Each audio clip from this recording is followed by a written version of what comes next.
de sistemas aéreos no tripulados en la construcción de grandes infraestructuras, en los que intervendrán en el tema de construcción de estructuras don Aníbal Ollero, catedrático de la Universidad de Sevilla y asesor científico del Centro de Tecnologías Aeroespaciales, en primer lugar. Muy bien, muchas gracias. Decía que estos comités que presido ponen de manifiesto un poco nuestra actividad, que está en los campos de la robótica y la aeronáutica, en particular en los vehículos aéreos no tripulados. Y esto es de lo que voy a hablar hoy. Voy a empezar con la robótica tradicional en tierra, pero solo de forma introductoria, para pasar a la robótica aérea y centrarme más en la integración entre la robótica y propiamente los vehículos aéreos no tripulados, también desde el punto de vista de la manipulación robótica, que es un campo que puede decirse que hemos creado. Empezando con la robótica en la construcción en general, lo primero que hay que decir es que esto no es nada nuevo, sino que las propuestas estaban desde los años 70 y que realmente se desarrollaron robots para la construcción desde los años 80. Y bueno, pues existe después la integración con otras herramientas para construcción en los años 90 y hoy día pues han ido apareciendo un cierto número de robots que se han ido empleando ya en la construcción, algunos de los cuales tenéis en esta transparencia. O en esta otra, en el que se ven otras aplicaciones diferentes, entre las que incluyo también las propias actividades pues, de demolición y demás. Un tema que vamos a tratar hoy también es el transporte de carga, interesante también en construcción, y en la parte de arriba veis transporte de una carga con un robot específico, y en la parte de abajo tenéis cómo entre varios pueden transportar una carga. Este concepto de modularidad, cómo entre varios se pueden asociar para poder realizar un trabajo que si lo hiciera uno incrementaría el coste exponencialmente, pues es algo que también ha estado presente en la investigación y desarrollo que hemos realizado. En realidad nosotros en vehículos aéreos no tripulados y su evolución a la robótica aérea podemos decir que somos de alguna manera unos clásicos, es decir, llevamos 20 años trabajando en esto, quizás somos desde el punto de vista del número de proyectos de I+D, más de 30 en 2015, y de número de publicaciones, cosas que utilizamos los académicos y demás, el principal grupo académico de Europa.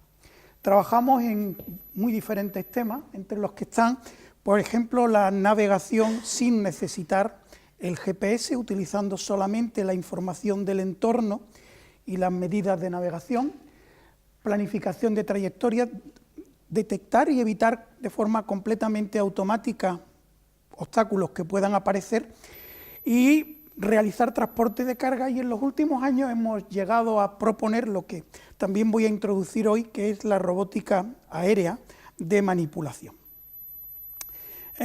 Empezando por el transporte de carga, en un proyecto europeo, en el AWARE, que dirigí del 2006 al 2009, realizamos los primeros experimentos del mundo de transporte cooperativo de una única carga entre varios robots aéreos, varios vehículos aéreos no tripulados, en este caso helicópteros.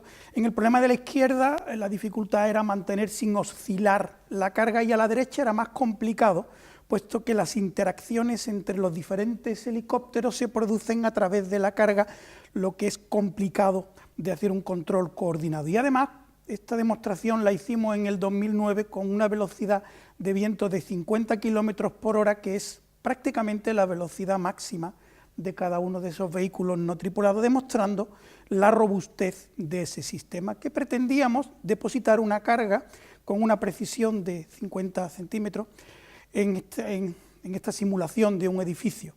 Naturalmente esto es completamente autónomo, ya que sería extraordinariamente difícil que un operador o 3 operadores pudieran coordinar cada uno de esos helicópteros, es prácticamente imposible. Bueno, nos interesamos después en el tema de la manipulación aérea para ensamblar en sitios inaccesibles.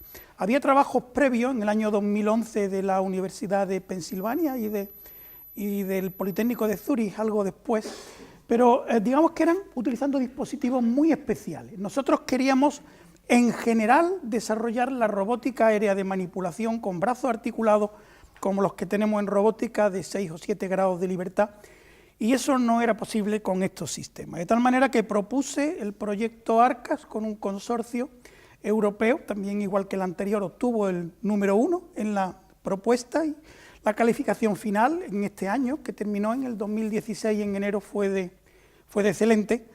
En ello, pues la motivación la podéis ver aquí. Se trataba de, por ejemplo, hacer actividades como las que esos dos trabajadores hacen en esa torre, o actividades como las que tenía a la derecha, incluso poder en algunas instalaciones incidir o construir plataformas entre dos edificios. ¿Cómo es posible hacer esto? Bueno, para ello no puedo tener unos dispositivos muy especiales, quiero dotar al sistema de capacidades generales de manipulación. Para ello empezamos a hacerlo, en primer lugar, en el laboratorio, en el testbed indoor del CATEC, de 15 por 16 metros, donde construimos brazos robóticos de un grado cada vez mayor de sofisticación. Por supuesto, tenemos que mantener un peso relativamente pequeño para poderlo transportar, y con eso conseguimos hasta brazos de 6 grados de libertad que vais a ver en vídeos posteriormente. Pero también a la vez en la Universidad de Sevilla, arriba, y en el DLR, en Oberpfaffenhofen, en el Instituto del Centro Aeroespacial Alemán, integramos nuestros programas y metimos ese brazo articulado que ya pesa 14 kilos, llevando cargas de hasta 7 kilos, 20 y tantos kilos, en total unos 30 kilos, aunque en realidad ese helicóptero puede llegar a cargar hasta 40, 50 kilos. Bien, esto no fue fácil. Para poder hacer tal cosa tuvimos que desarrollar sistemas de control que integraran la estabilidad y el control de la plataforma con el movimiento del brazo. Por supuesto, no es solamente el problema de controlar el movimiento del centro de gravedad, sino los efectos aerodinámicos que se producen cerca de superficies y demás.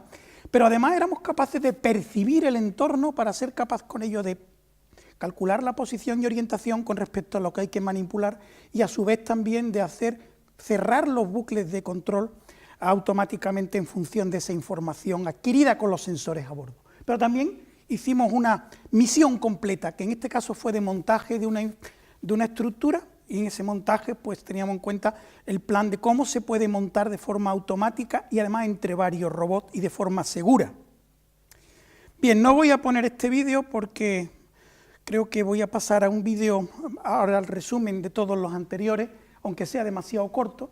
Bueno, estuvimos montando diversas estructuras. Los marcadores que veis ahí son para ponerle la vida más fácil al sistema de visión, que en la práctica ahora estamos trabajando sin tales marcadores, pero queríamos conseguir aproximadamente entre 1 y 2 centímetros de precisión en el posicionamiento, que era lo que nos hacía falta para el montaje de esas barras en esa estructura. Y a la derecha se ve un experimento complicado que consistió en unir las dos subestructuras mediante una barra de longitud más elevada y evitando obstáculos, además detectados automáticamente en tiempo real. Sin más, pongo el resumen de ese vídeo, que es demasiado apresurado, las secuencias están cortadas, con mi escasa capacidad para generar vídeos que hice ayer. Aquí veis cómo se cancelan las perturbaciones para que se pueda mantener la posición y la orientación aunque se produzcan esos esfuerzos, cómo podemos planificar teniendo en cuenta la dinámica, cómo creamos modelos de un entorno industrial que simulábamos complicado en tiempo real y cómo planificábamos para realizar esa estructura, que aquí se ve en los primeros intentos en una estructura muy simple, y que después otra aplicación era, bueno, ya que no puedo llegar a determinado sitio, cojo un robot terrestre, lo transporto y lo dejo en determinados sitios para que allí, a 30 metros de altura, por ejemplo, realice inspecciones. Estos son algunos de los experimentos en el que se ve cómo de forma completamente automática, esto es con radio, solo con radio podemos conseguir aproximadamente medio metro, pero es la primera aproximación para después emplear la visión y cerrar el bucle de control. Otra vez transporte de piezas entre varios, y bueno, hicimos un experimento integrado en el cual pues montamos todas esas barras, lo he cortado para solamente que se muestre la planificación, determinadas fases, cómo se calculaba para varios robots sus trayectorias, cómo unos toman imágenes del otro globales también, para que pueda ayudarle a realizar de forma automática la planificación primero y después la ejecución de esos movimientos. Ahí veis, eso realmente se hace de forma completamente automática también. Es muy difícil que una persona controle ese brazo sin tirar el robot. Y ahí veis el experimento ese que dije, en el cual entre dos cogen una barra, que era complicado, porque además al ser en interiores había efectos aerodinámicos del aire que circula en ese recinto cerrado, haciendo que se perturbaran de uno a otro. Ahí ves cómo detecta que hay un obstáculo delante y es capaz de evitarlo para soltar eso ahí. Bien, con esto terminamos ese proyecto al principio de año. Bueno, fue considerado muy bien, tuvo la calificación de excelente, la máxima, y entonces nos proponemos aplicar ese proyecto. Hice una propuesta otra vez a la Comisión Europea y otra vez nos dieron el número 1 entre todas las propuestas aplicadas y otra vez tenemos la responsabilidad de hacerlo, pero además ya en el H2020 y aplicándolo.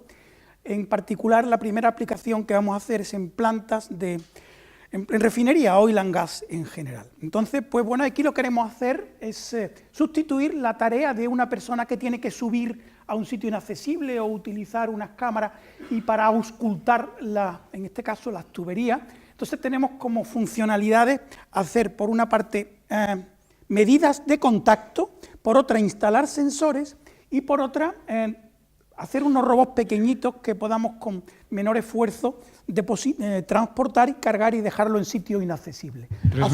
Tres minutos, por favor. Sí, a su vez hemos hecho nuevos robots para manipular con 2 brazos que permiten pues, hacer aplicaciones que antes no podíamos hacer. Bueno, estos son estos brazos este nuevo robot aéreo con 2 brazos que hemos desarrollado en la Universidad de Sevilla.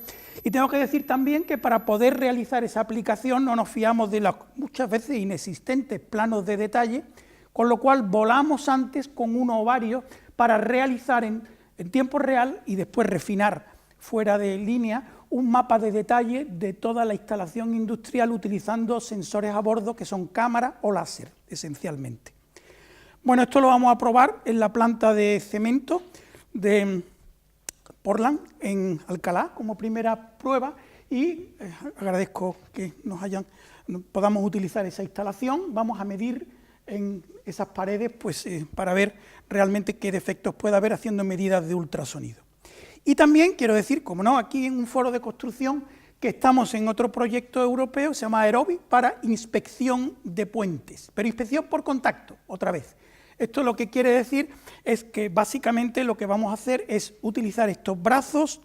No tengo tiempo tampoco para mostrar el vídeo, lo puedo mostrar al interesado, en el cual pues navegamos sin GPS, porque debajo del puente no hay señal de GPS, este es un pequeño puente que hay en la escuela, y nos pegamos al techo utilizando el efecto Failing, el efecto techo aerodinámico que hace que sea más fácil pegarse, conseguimos la estabilidad varios segundos para realizar un análisis de ultrasonido. Todos estos experimentos son la primera vez que se realiza en el mundo. Como conclusión, nosotros consideramos que la robótica aérea es una evolución de los sistemas aéreos no tripulados. Nosotros somos capaces de intervenir en sitios sin señal de GPS, transportar carga, coordinar en esas tareas múltiples robots y realizar tareas de manipulación robótica aérea. Pretendemos pasar de un nivel de tecnológico TRL, Technology Readiness Level, de 4 a aproximadamente 6 en digamos, 3 años. Tenemos una posición de liderazgo europeo en robótica aérea, digamos, en esta parte académica. Evidentemente estamos también sometidos a lo que son los aspectos de seguridad, regulaciones y certificaciones que tienen, como sabéis, incidencia importante en general en la aplicación de vehículos aéreos no tripulados. Y ahí lo que hacemos es también, de alguna manera, intentar encontrar esas restricciones y hacer sistemas que las cumplan de la manera más eficiente posible. También es cierto que se favorece en algunos casos, en el caso que habéis visto, por ejemplo, de inspección, en que es posible hacerlo en la línea de vista en muchos casos. Nada más, muchas gracias. He ido rápido, ¿eh?